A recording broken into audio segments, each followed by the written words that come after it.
Hello students, कैसे हैं आप लोग। उम्मीद करता हूँ आप सब अच्छे होंगे। तो हम डिटर्मिनेंट का चैप्टर रिवाइज कर रहे थे और हमने आपको 3 प्रॉपर्टी बताया था। तो उम्मीद है आपने लास्ट वीडियो देखा होगा और आपको पसंद आया होगा।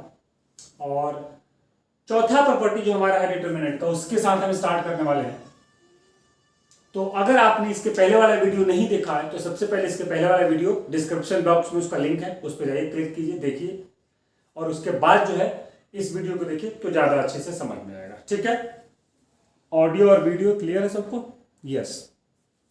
तो अगला जो हमारा है वो फोर्थ प्रॉपर्टी है जो हम देखने वाले हैं। और फोर्थ प्रॉपर्टी जो है वो बड़ा इंपॉर्टेंट है। वो ये कहता है कि इफ वन रो और वन कॉलम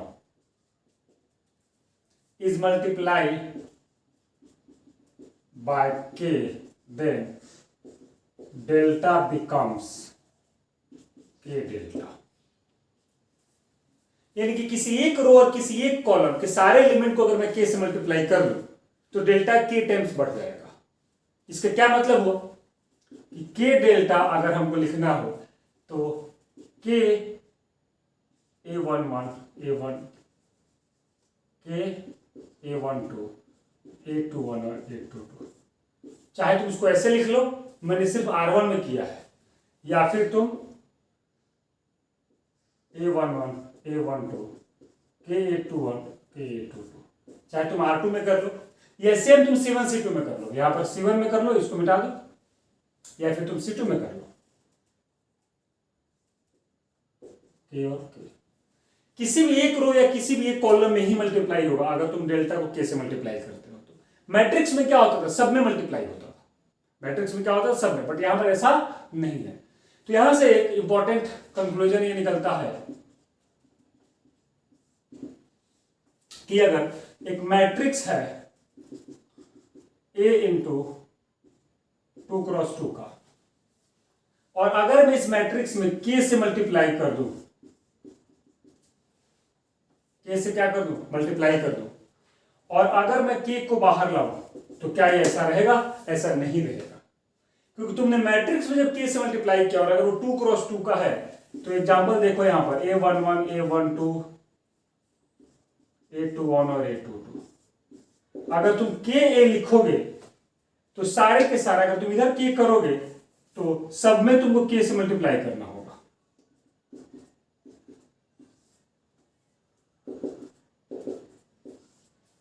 देखिए डिटर्मिनेंट में तो सिर्फ किसी एक रो में ही होता है, तो तुमको यहां से अगर इसको तुमको a बनाना है, अगर तुमको इसको क्या बनाना है, a बनाना है, और अगर तुम मान लो तुम इसका डिटर्मिनेंट ले रहे हो, अगर तुम इसका डिटर्मिनेंट ले रहे हो तो फिर तुमको एक रो से एक के बाहर आएगा, दूसरे रो से एक के बाहर आएगा, तो k स्क्वायर मॉड हो जाएगा। ठीक है, इसको मैं जनरलाइज करूंगा। अगर मान लो यहां पर 2 क्रॉस 2 की जगह 3 क्रॉस 3 होता तो यहां तो स्क्वायर आ जाएगा, और अगर 3 क्रॉस 3 हो जाए तो 3 में से बाहर आएगा तो यहां पर क्या बन जाएगा, क्यूब बन जाएगा। ठीक है, तो इसको हम जनरलाइज करेंगे अभी। तो यहां से एक और बात है, और अगर कॉमन लेना हो और if you want to take common then it came out from a single row slash column. अगर कॉमन लेना हो तो किसी एक रो से ही लोगे या फिर किसी एक कॉलम से लोगे, और 2 रो से लोगे तो 2 बार कॉमन लेना पड़ेगा। सेम मल्टीप्लाई के लिए भी कहानी वही है कि अगर कॉमन लेना होगा तो यहां से तुम क्या करोगे कि if a n cross n का मैट्रिक्स है तो k a n cross n, इसका जब तुम डिटर्मिनेंट निकालोगे किसी मैट्रिक्स में k से मल्टीप्लाई करके, और k को अगर तुम बाहर ले लो और सिर्फ a का लो तो यहां पर पावर में n आ जाएगा। 2 क्रॉस 2 हुआ तो स्क्वायर, और अगर 3 क्रॉस 3 हुआ तो 3 आ जाएगा। ठीक है, तो ये सपोज करो एग्जांपल, अगर मान लो एक डेल्टा है हमारे पास 4 8 16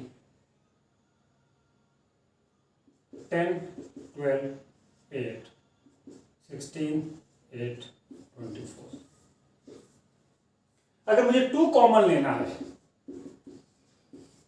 तो मैं तीनों में से, तीनों रो या तीनों कॉलम में से किसी एक में से लूंगा। तो अगर मान लो मैं C1 में से ले रहा हूं तो ये हो जाएगा 2, ये हो जाएगा 5, ये हो जाएगा क्या 8, बाकी सेम रहेगा, बाकी पर कोई फर्क नहीं पड़ेगा।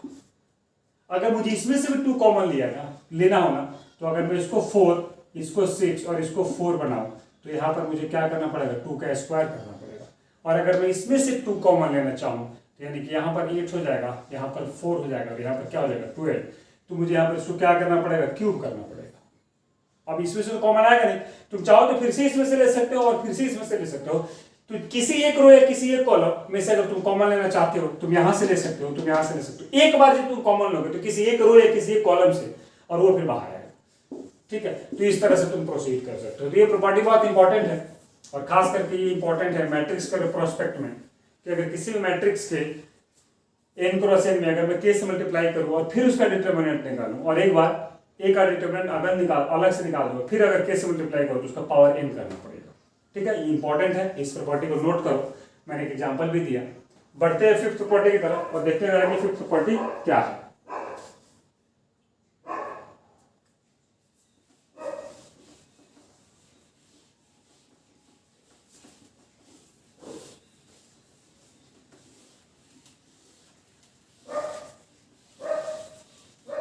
तो 5th प्रॉपर्टी जो है वो एक डिटर्मिनेंट को 2 डिटर्मिनेंट में ब्रेक करना सिखाता है। कैसे, चलो a1 प्लस b1,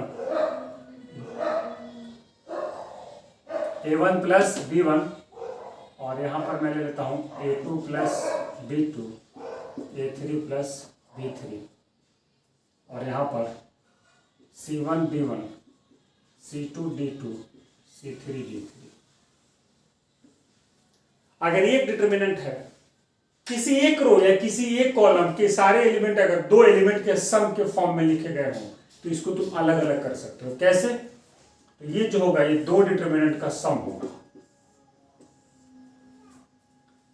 ये जो दोनों है ना, सिर्फ ये ब्रेक होगा, बाकी दोनों सेम रहेंगे। तो C1 C2 C3 D1 D2 D3, यहां भी और यहां भी C1 C2 C3 D1 D2 और D3।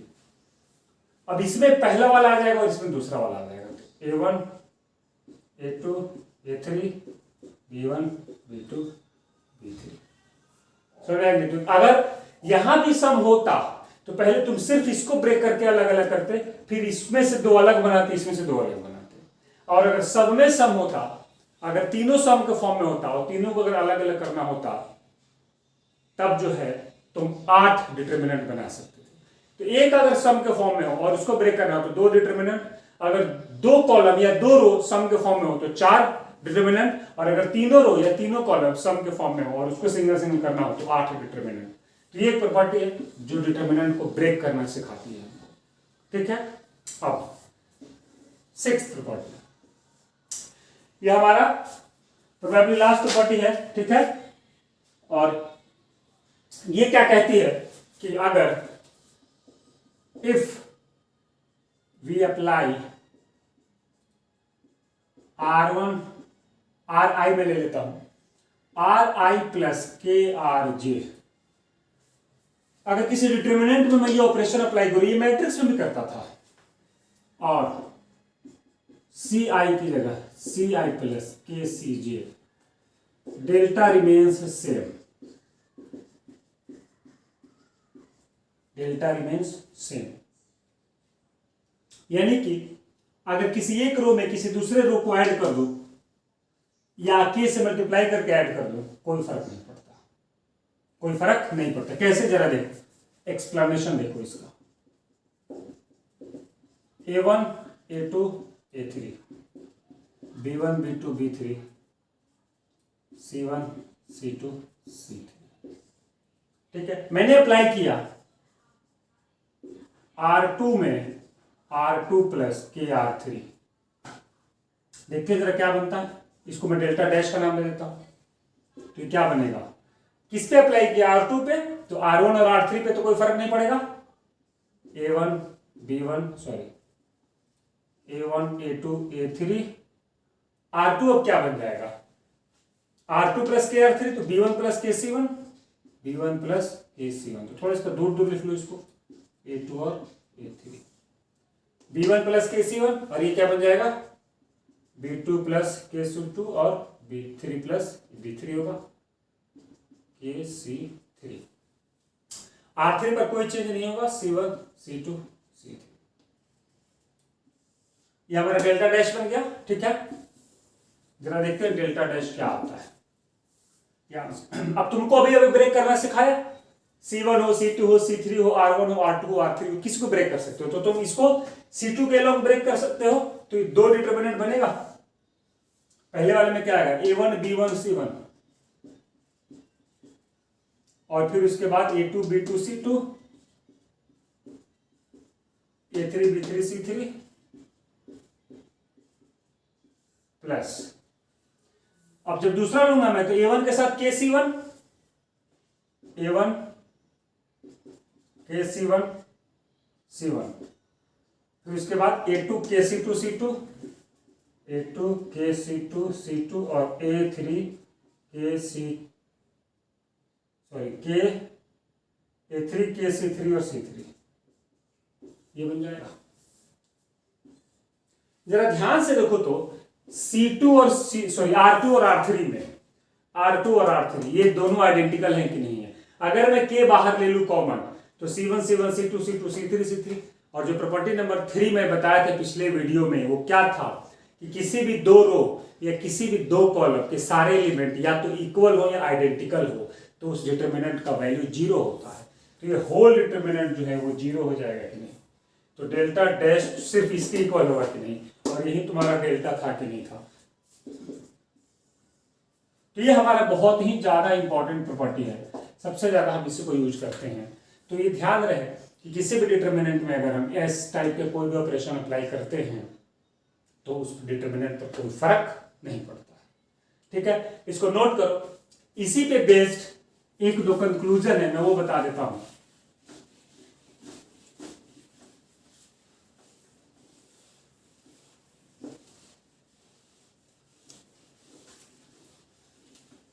वो कंक्लूजन क्या है, अगर आर आई की जगह सिग्मा आर आई कर देते हो, मतलब अगर 2 क्रॉस 2 का है तो R1 प्लस R2, 3 क्रॉस 3 का है तो R1 plus R2 plus R3, इसका मतलब R1 plus R2 plus dot dot dot RN। n cross n का जनरली 3 का मिलता है या 2 का तो R1 प्लस R2 या फिर R1 plus R2 plus R3। Similarly CI की जगह सिग्मा CI यानी कि C1 प्लस C2 और CL, डेल्टा रिमेन्स सेम। ये हमारा जो है वो लास्ट प्रॉपर्टी पे बेस्ड है, तुम चेक कर सकते हो। पहले R1 प्लस के R2 तो R2 की जगह क्या कर लो 1 कर लो, सॉरी K की जगह 1 ले लो और फिर उसमें वापस से फिर R3 को ऐड कर दो। तो ऐसे करके तुम इसको डिजाइन कर सकते हो। तो जनरली तुम्हारे पास क्या आएगा RI की जगह R1 plus R2 plus R3। Generally तुम्हारे पास जो सवाल होगा वो होगा 3 क्रॉस 3 का, तो यहाँ पर हो सकता है R1 हो, R1 की जगह ये तीनों करूँ या फिर R2 की जगह करूँ या फिर R3 की जगह करूँ, किसी भी एक रो की जगह सम ऑफ ऑल रोज कर सकता हूँ मैं, डेल्टा पर कोई फर्क नहीं पड़ेगा। तो ये हमारा क्या है कंक्लूजन है, इसको तुम दिमाग में रखना, ये बहुत इंपॉर्टेंट है। तो मैंने अब तक 3 प्रॉपर्टी पिछली वीडियो में कंप्लीट करा था, 3 प्रॉपर्टी में इस वीडियो में कंप्लीट कराया। अगर आपने पिछला वीडियो नहीं देखा तो पहले जाके उसको देखिए, तब अच्छे से समझ में आएगा। अब क्वेश्चन ये है कि इन प्रॉपर्टी का यूज क्या है, इन प्रॉपर्टीज का यूज क्या है, तो इसके यूज पे जरा फोकस करेंगे। तो इन प्रॉपर्टी का जो यूज है बेसिकली हम अपने क्वेश्चन को सिंप्लीफाई करने के लिए करते हैं। अगर कोई भी क्वेश्चन दिया हुआ है तो डायरेक्ट एक्सपेंड ना करके इन प्रॉपर्टी को यूज करके उसको थोड़ा छोटा बनाएंगे और फिर उसके बाद जो है एक्सपेंड करेंगे। तो क्या पैटर्न होगा, कैसे एक्सपेंड करेंगे, इस पे हम आते हैं कुछ क्वेश्चन से। चलिए, तो मैंने 3 एग्जाम्पल लिखा है बोर्ड पे 1, 2 और 3। हम इन तीनों एग्जाम्पल को सॉल्व करेंगे। हमको डेल्टा का वैल्यू चाहिए, डायरेक्ट एक्सपेंड कर देते हैं, आ जाएगा आंसर, बिल्कुल आ जाएगा। तीनों को डायरेक्ट एक्सपेंड कर दो, आंसर आ जाएगा। बट कैलकुलेशन से बचने के लिए हमको सबसे पहले यहां पे दिख रहा है तीनों इक्वल है। तीनों क्या इक्वल है, अब अगर तीनों इक्वल हैं, सॉल्यूशन जरा देखते हैं। 1 1 1 B C A और B। अगर तीनों इक्वल है, जब भी तीन इक्वल हो ना तो इसमें दो को तुम जीरो बना सकते हो। कैसे? अगर तुम R1 की जगह R1 माइनस R2 कर लो और R2 की जगह R2 माइनस R3। अब R1 को तुम R1 माइनस R2 जब करोगे, इसमें से इसको माइनस जब करोगे तो ये जीरो होगा, और जब R2 में से R3 को माइनस करोगे तो ये जीरो होगा। अब कई बच्चा कहता है कि सर क्यों ना R3 माइनस R1 कर ले, बट ऐसा तुम नहीं कर सकते। क्यों? ऑलरेडी ये जीरो हो चुका है, ऑलरेडी ये जीरो हो चुका है। ठीक है। अच्छा, एक और बात मैं बता दूं तुम लोगों को, किसी भी रो या किसी भी कॉलम के अगर सारे एलिमेंट जीरो हो तो उस डेल्टा का वैल्यू जीरो हो जाता है, ये जीरो होगा। क्योंकि जब तुम C1 के लॉन्ग एक्सपेंड, तुम किसी के लॉन्ग भी एक्सपेंड करो आंसर सेम आता है। तो अगर मैं C1 के लॉन्ग एक्सपेंड करूं तो जीरो माइनस जीरो और प्लस जीरो, ये सब जीरो होगा कि नहीं होगा? तो यहां पर देखने वाली बात है कि इसका आंसर जीरो तो नहीं है। तो यहां पे बच्चा ये कहता है कि सर R3 की जगह अगर मैं R3 माइनस R1 करूं तो एक बात मैं बता दूं कि दो ऑपरेशन मैंने एक साथ लिखा जरूर है, बट अप्लाई दो बार होगा, पहले ये फिर ये। अगर मैं सिर्फ पहले इसको अप्लाई करूं तो ये डेल्टा क्या बनेगा तुमको पता है, कोई फर्क नहीं पड़ना। R1 प्लस के R2 के की जगह -1 है, कोई फर्क नहीं पड़ेगा डेल्टा पे, डेल्टा डेल्टा ही रहेगा। और ये क्या बन जाएगा? Zero, B minus C minus A, 1 1 C A और B। मैंने पहले इसको अप्लाई किया, और फिर अब अप्लाई करेंगे क्या?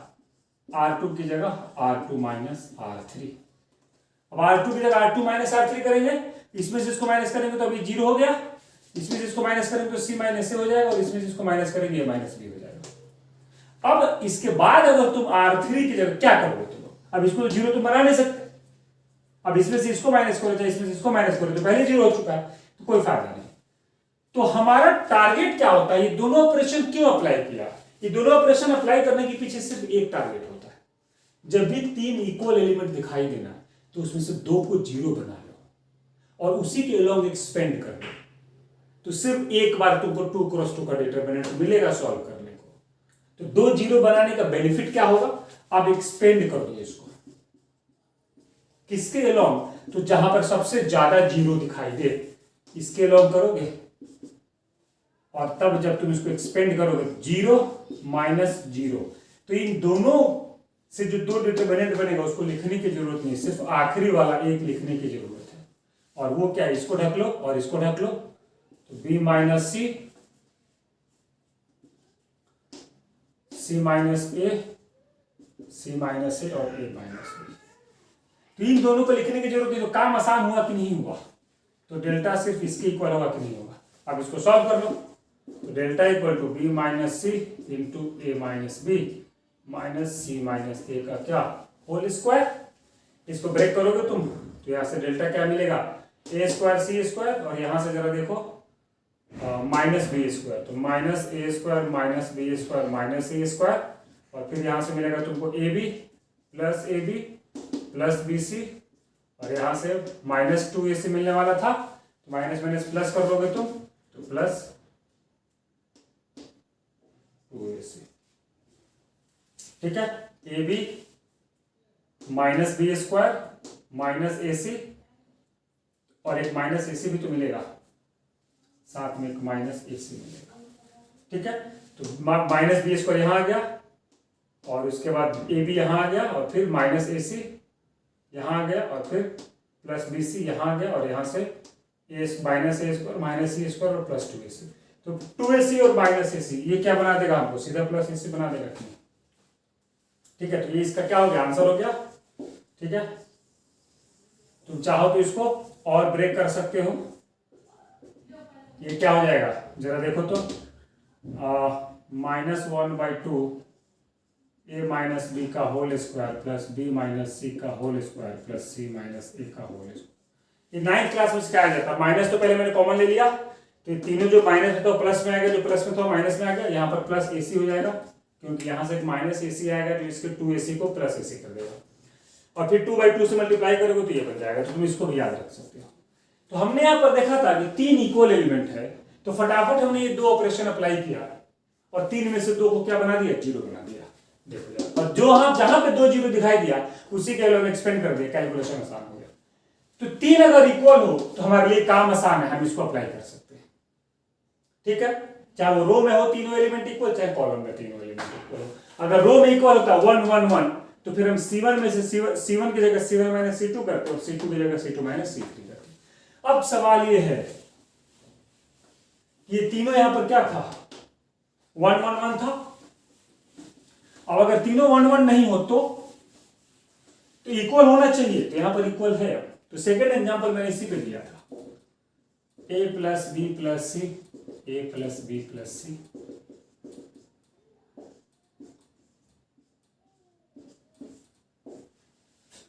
अब यहां इक्वल है तो क्या यहां पर डायरेक्ट अप्लाई कर दें? हाँ बिल्कुल कर सकते हो। R1 की जगह R1 माइनस R2 और R2 की जगह R2 माइनस R3, बट और क्योंकि a प्लस बी प्लस सी है थोड़ा लेंदी तो होगा, तो एक और इसका आसान तरीका है, तो इसको 1 1 1 बना लो ना। कैसे? Common a plus B plus C, take common a plus B plus C from क्या, C1। कॉमन तो हम ले ही सकते हैं, तो डेल्टा क्या बन जाएगा, a plus B plus C 1 1 1 B C A C A B. फायदा क्या हुआ हमको कॉमन लेने से, ये तीनों इक्वल आ गया और वो भी 1 के इक्वल। तो वापस से प्रीवियस क्वेश्चन बन गया कि नहीं बन गया, तो वापस से R1 की जगह R1 माइनस R2, R2 की जगह R2 माइनस R3 सॉल्व कर जाएगा। तो अगर तीनों 1 1 1 हो तो 2 0 बनाते हैं, लेकिन तीनों सेम हो तभी 2 0 बना सकते हैं डायरेक्ट, बट डायरेक्ट मत बनाया करो, उस सेम को ना कॉमन ले लिया करो ताकि तुम्हारा कैलकुलेशन और आसान हो जाए। और कॉमन हम लेके लिख सकते हैं। ठीक है, तो ये हो गया। अब थर्ड क्वेश्चन पे जरा फोकस करो। एक्चुअल में ये जो दोनों क्वेश्चन है ना वो इसका पार्ट है। यहां से हम यहां पहुंचते हैं, यहां से हम यहां पहुंचते हैं, और यहां के आगे फिर मैंने आपको बताया कि कैसे 2 को 0 बनाना है। तो ये दोनों एग्जाम में नहीं होगा, एग्जाम में ऐसा होगा, A B C B C A C A B. अब यहां पर ना रो में 3 इक्वल है ना कॉलम में 3 इक्वल है, ना इसके जैसा है ना इसके जैसा है। क्या करें? तब यहां पर याद आएगा कंक्लूजन कि क्या किसी भी 3 रो या किसी भी 3 कॉलम को ऐड कर देने से इक्वल हो रहा है क्या? तो यहां पे तुम क्या देख रहे हो, R1 की जगह R1 plus R2 plus R3 करो, या C1 की जगह तुम दोनों में से कोई भी एक काम कर सकते हो। ठीक है, मैं करूंगा R1 वाला, क्यों? ताकि इसका अपोजिट आए, ताकि तुम दूसरा वाला भी सीख सको। जब मैं ये करूंगा डेल्टा पर कोई फर्क नहीं पड़ेगा, बताया था ये। R1 की जगह तीनों को ऐड करके लिखो,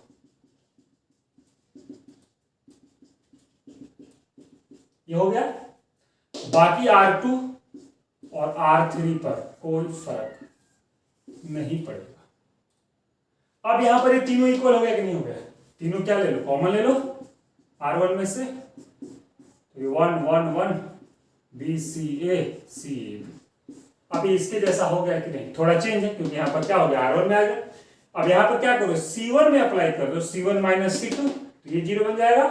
और C2 के जगह क्या अप्लाई कर दो, C2 माइनस C3, तो ये 0 बन जाएगा। इन दोनों को 0 कर दो और फिर एक्सपेंड कर दो किसके लॉन्ग, R1 के लॉन्ग। आंसर वही आएगा जो इसका आएगा। तो तीनों क्वेश्चन सेम ही है, यहां से हम यहां पहुंचे और यहां से हम यहां पहुंच गए। वहीं जब मैं C1 C2 C3 अप्लाई करता तो हम इस स्टेप पे पहुंचते और फिर यहां से कॉमन लेकर हम यहां पहुंच जाते, तो मैं थोड़ा चेंज कर दिया।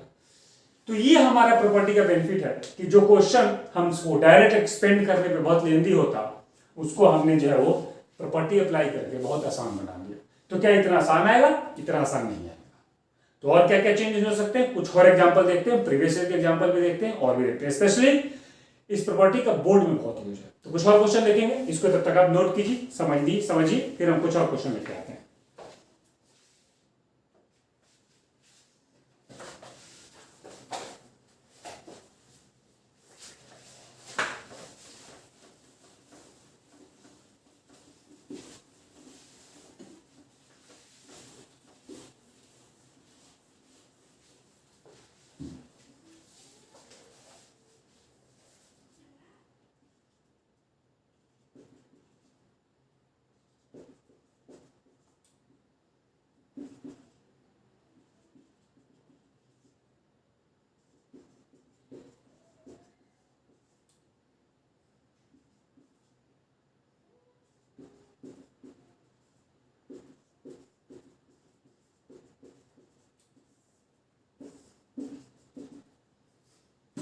इसका आंसर निकालना है।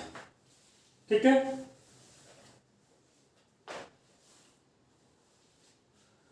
अब अगर डायरेक्ट एक्सपेंड करने जाओगे तो फंस जाओगे, डायरेक्ट अगर एक्सपेंड करने जाओगे तो फंस जाओगे। तो क्या करें, इक्वल तो कहीं दिख नहीं रहा है, R1 plus R2 plus R3 भी ऐड करोगे ना तो भी कोई फायदा नहीं है, ना 3 रो को कॉलम करने पर इक्वल आ रहा है, ना 3 कॉलम को ऐड करने पर। तो अब तक जो भी अप्लाई किया था वो सब फेल हो गया। हाँ, बट मुझे एक चीज दिख रहा है, यहां 3x और यहां 2x और यहां x है।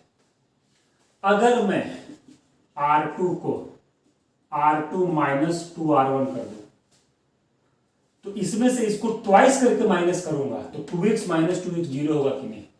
और साथ में अगर मैं R3 की जगह R3 माइनस 3R1 कर लूं तो इसमें 3 से मल्टीप्लाई करके माइनस करूंगा तो ये भी 0 हो जाएगा।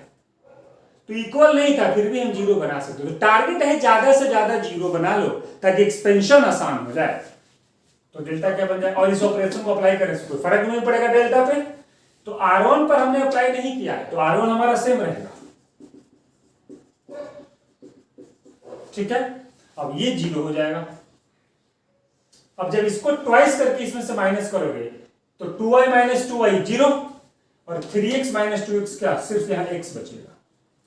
और जब इसको ट्वाइस करोगे तो 4x माइनस 2x क्या, 2x, 3y माइनस 2y क्या, y, और 2z माइनस 2z 0 हो जाएगा। अब इसमें से थ्राइस करके माइनस करना है तो ये भी 0। अब जरा देखो 6x माइनस 3x, 3x और 3y minus 3y 0, 10x minus 3x 7x, 6y minus 3y 3y और 3z माइनस 3z 0। ये बन गया। अब तुम इसके अलॉन्ग एक्सपेंड कर सकते हो, काम हो जाएगा। बट अभी भी मत करो, एक छोटा काम और कर लो, एक छोटा काम और करो, ज्यादा आसान और हो जाएगा। हम इसको भी 0 बना सकते हैं, जितना ज्यादा 0 बना सकते हो बना लो। अगर इसमें 3 से मल्टीप्लाई करके इसको माइनस कर दे तो 0 हो जाएगा। तो अगेन जो है वो क्या करो तुम, R3 की जगह R3 माइनस 3R2 कर लो इस बार। पिछली बार हमने 3R1 किया था, इस बार हम 3R2 कर रहे हैं। तो R1 R2 पर तो कोई फर्क नहीं पड़ेगा। तो x plus Y, x plus Y plus Z 0, x 2x plus Y, ये तो 0 है। 0 माइनस 3 0, कोई फर्क नहीं पड़ रहा। 3x minus 3x 0। अब एक और फायदा हुआ, 7x माइनस 6x क्या हो जाएगा, x, और 3y माइनस 3y 0, तो यहां सिर्फ x बच जाएगा। अब तुम इसको या तो R1 के लॉन्ग, सॉरी C1 के लॉन्ग एक्सपेंड करो या R3 के लॉन्ग, कोई फर्क नहीं पड़ता, किसी के लॉन्ग भी करो, क्योंकि यहां भी 2 0 और यहां भी 2 0 है। तो मैं C1 के लॉन्ग कर लेता हूं। तो x, इसको ढकूंगा और इसको ढकूंगा तो यहां क्या बचेगा, x 2x प्लस वाई 0 और x। ठीक है, और उसके बाद प्लस माइनस प्लस तो माइनस 0 प्लस 0। इसको लिखने का कोई फायदा नहीं है क्योंकि दोनों को 0 बना देगा ये। ठीक है, तो delta equal to x into X क्या, एक्स स्क्वायर, और 2x क्या हो जाएगा 0। तो आंसर क्या आएगा, सीधा x क्यूब आ गया। अब इसको देख के जब इसको एक्सपेंड करते तो यहाँ पर y z भी था, ये पता नहीं कितना प्रोडक्ट होता है इसमें, कितना मल्टीप्लीकेशन होता, और आंसर इसका सिर्फ x क्यूब है। कितना छोटा आंसर है। तो इसको देख के ऐसा लग रहा था क्या, नहीं ना, और हमको जो है वो इक्वल भी नहीं दिख रहा था, और R1 प्लस R2 R3 करने पे भी इक्वल नहीं हो रहा था। बट हमको यहाँ से कुछ दिख गया, हमने सॉल्व किया। तो ज्यादा से ज्यादा 0 बनाना हमारा टारगेट होगा। हर क्वेश्चन में जरूरी नहीं कि 2 0 3 0 मिले। कई बार क्या होता है, कई प्रयासों के बाद भी सिर्फ एक ही बार 0 मिलता है। तो कोई बात नहीं, कम से कम 3 में से 2 सॉल्व करना होगा, एक तो फिर भी हमारा बच ही जाएगा मेहनत। तो अगर बहुत मेहनत के बाद भी अगर 2 0 नहीं बनता है तो कोई बात नहीं, 1 0 बना के भी सॉल्व कर सकते हो। तो ऐसे क्वेश्चन डिटरमिनेंट में आ सकते हैं, इसको नोट करो, बोर्ड के पॉइंट ऑफ व्यू से बहुत इंपॉर्टेंट है ये। ठीक है, हम और कुछ क्वेश्चन देखते हैं।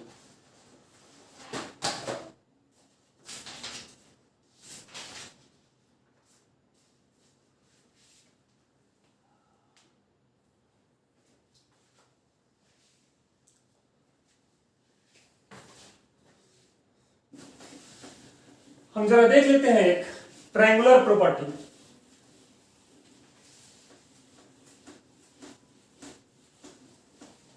अपर लोअर ट्रायंगुलर मैट्रिक्स मैंने बताया था A00 X B0 Y Z C। अगर मैट्रिक्स के फॉर्म में मैं देखूं तो ये लोअर ट्रायंगुलर है क्योंकि इसका अपर है सेक्शन 0 है। एक्स वाई जेड कुछ भी उसे फर्क नहीं पड़ता। और अगर मैं लिखूं A X A P Q 0 B R 0 0 C, या मैं लिखूं A P Q X B A00 0 B0 0 0 C। ये है अपर ट्रायंगुलर लोअर ट्रायंगुलर, और ये है हमारा अपर ट्रायंगुलर। अगर मैट्रिक्स के फॉर्म में देखो, मैंने डिटरमिनेंट लिखा है बट अगर मैट्रिक्स के फॉर्म में देखो, और ये क्या है, बोथ अपर भी है और लोअर भी है, या फिर इसको हम डायगोनल मैट्रिक्स भी बोलते थे। तो अगर अपर ट्रायंगुलर मैट्रिक्स हो या लोअर ट्रायंगुलर मैट्रिक्स हो या डायगोनल मैट्रिक्स हो, इन तीनों का जो डिटरमिनेंट होता है ना वो सेम होता है आपस में। और ये जानते हो किसके इक्वल होता है? डायगोनल एलिमेंट के प्रोडक्ट के इक्वल होता है। ये एक इंपॉर्टेंट बात है जो तुम याद रख सकते हो। जैसे देखो 5 0 0 3 2 0 -1 5 7। अगर तुमको इसका आंसर निकालना है तो ये लोअर ट्रायंगुलर है क्योंकि इसका अपर सेक्शन का जो एलिमेंट है वो सारा 0 है। तो तुमको इस तीन एलिमेंट से ना कोई लेना देना नहीं। इसका डिटरमिनेंट जानते हो क्या होगा? 5 × 2 × 7, यानी कि 5 2 10 और क्या 70। तुम चेक कर सकते हो इसको एक्सपेंड करके, ठीक है? तुम इसको एक्सपेंड करके तुम चेक कर सकते हो।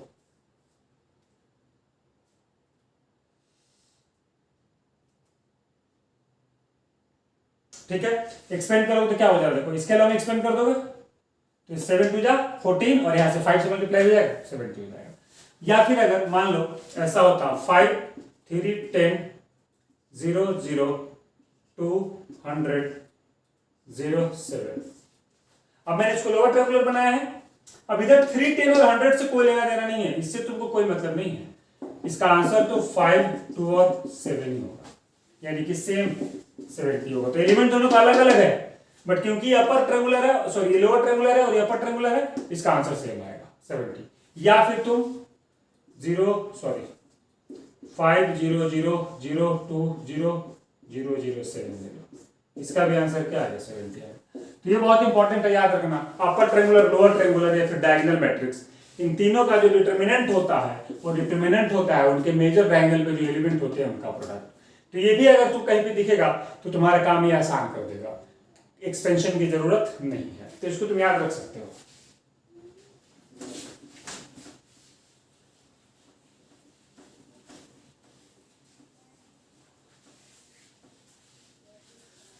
अच्छा, एरिया ऑफ ट्रायंगल का भी कॉन्सेप्ट है यहां पर।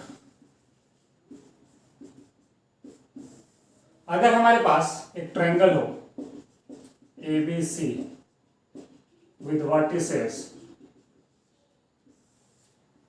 A x1 y1 B x2 y2 and C x3 y3। हमारे पास ट्रायंगल के 3 वर्टिसेस हैं।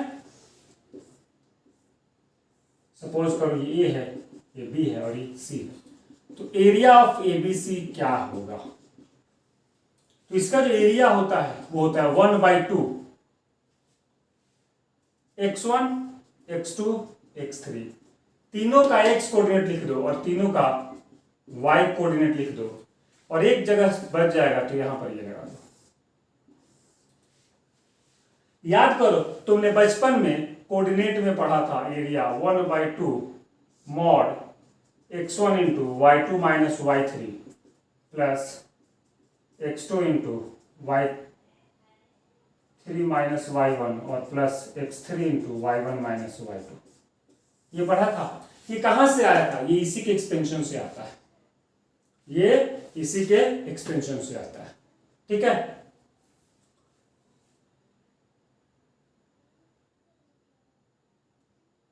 ठीक है ना। तो जब तुम इसको एक्सपेंड करोगे तो ये एरिया रहेगा। तो ये कोऑर्डिनेट में बताया जाता था हम लोग को 9th और 10th में, इस पे 10th क्लास में ये था एनसीईआरटी में। और हम बोलते थे बच्चों को कि जब तुम आओगे डिटर्मिनेंट पढ़ने तो बताया जाएगा, तो ये डिटर्मिनेंट से इसका एरिया तुम निकाल सकते हो। तो कई बार बोर्ड के एग्जाम में ये भी आ जाता है, using determinant find area of triangle ABC, तो तुम इस फॉर्मूला को यूज कर सकते हो। ठीक है, तो ये हमारा हो गया एरिया ऑफ ट्रायंगल। तो हमने 6 प्रॉपर्टी देखा, उस प्रॉपर्टी पे बेस्ड हमने कई सारे क्वेश्चन देखे। और अब आप जो है वो बोर्ड के पेपर जो है इस प्रॉपर्टी पे बेस्ड बोर्ड के क्वेश्चन बहुत आते हैं। तो जे मेन और एडवांस के जो टॉपिक्स है वो तो भी आगे आएंगे जिससे क्वेश्चन आता है। प्रॉपर्टी जो है वो यूज होता है मेन और एडवांस में जरूर, but direct property based question कम आता है, बट बोर्ड में बहुत ज्यादा क्वेश्चन आता है। 5 मार्क्स क्वेश्चन के चांसेस बहुत ज्यादा है कि उसमें 2-3 प्रॉपर्टी का यूज हो और उसका एक्सपेंशन करना हो हमको डिटर्मिनेंट का। और साथ में एरिया ऑफ ट्रायंगल का क्वेश्चन भी 3 से 4 मार्क्स वाले में आ जाता है, यूजिंग डिटर्मिनेंट फाइंड एरिया। उसमें आपको फॉर्मूला चेक किया जाता है, डायग्राम चेक किया जाता है और फिर आंसर चेक किया जाता है। ठीक है, अगला जो हमारा टॉपिक है वो है माइनस के साथ कोफैक्टर। ये माइनर कोफैक्टर क्या होता है, बहुत इंपॉर्टेंट है, क्योंकि यहां से हमारा जन्म होगा क्या, एडजॉइंट, और यहां से फिर आएगा हमारा इनवर्स। क्योंकि मैंने आपको प्रॉमिस किया था कि मैट्रिक्स का इनवर्स मैं दोबारा से बताऊंगा विद फॉर्मूला एडजॉइंट के साथ। तो अब जो है डिटर्मिनेंट में मैट्रिक्स वापस एंटर करने वाला है। तो हमने जो पिछले वीडियोस देखे मैट्रिक्सेस के, उसमें हमने क्या देखा कि मैट्रिक्स का बेसिक जो भी स्ट्रक्चर था, फंडामेंटल्स था। हमने जो आज देखा इस वीडियो में, जो हमने देखा उसमें हमने डिटर्मिनेंट के सारे फंडामेंटल्स देखे। अब अगले वीडियो में हम लेकर के आएंगे माइनर और कोफैक्टर, और माइनर और कोफैक्टर जो है वो डिटर्मिनेंट और मैट्रिक्स का मिक्सअप होगा और एडजॉइंट इनवर्स। तो आगे जो भी हम पढ़ेंगे उसमें अब मैट्रिक्स प्लस डिटर्मिनेंट आएगा। तो हमने सिर्फ मैट्रिक्स पढ़ लिया, हमने सिर्फ डिटर्मिनेंट पढ़ लिया। अब अगला वीडियो हम लेके आएंगे उसमें मैट्रिक्स एंड डिटर्मिनेंट को स्टडी करेंगे, दोनों की कंबाइंड स्टडी कैसे होगी। और जेईई मेन और एडवांस के पॉइंट ऑफ व्यू से अगला वीडियो सबसे ज्यादा इंपॉर्टेंट है, क्योंकि क्वेश्चन उन्हीं टॉपिकों में से आता है जो हम आगे पढ़ने वाले। अब तक हमारा बोर्ड के सारे टॉपिक कवर हो गए। तो उम्मीद करता हूं आपको वीडियो बहुत पसंद आया हो, अगर आया हो तो इसे लाइक जरूर करें, शेयर भी करें। अग्रवाल क्लासेस चंद्रपुर के इस यूट्यूब चैनल को सब्सक्राइब करें, क्योंकि इस लॉकडाउन के दौर में फ्री ऑफ कॉस्ट बिना कोई चार्ज किए आपको रिवीजन वीडियो प्रोवाइड कराया जा रहा है, ताकि अगर कोई भी स्टूडेंट्स के फैमिली वाले के पेरेंट्स अगर फाइनेंशियली लॉस में हैं, जो कि बहुत लोग हैं, तो उनको कुछ हम हेल्प कर सकें।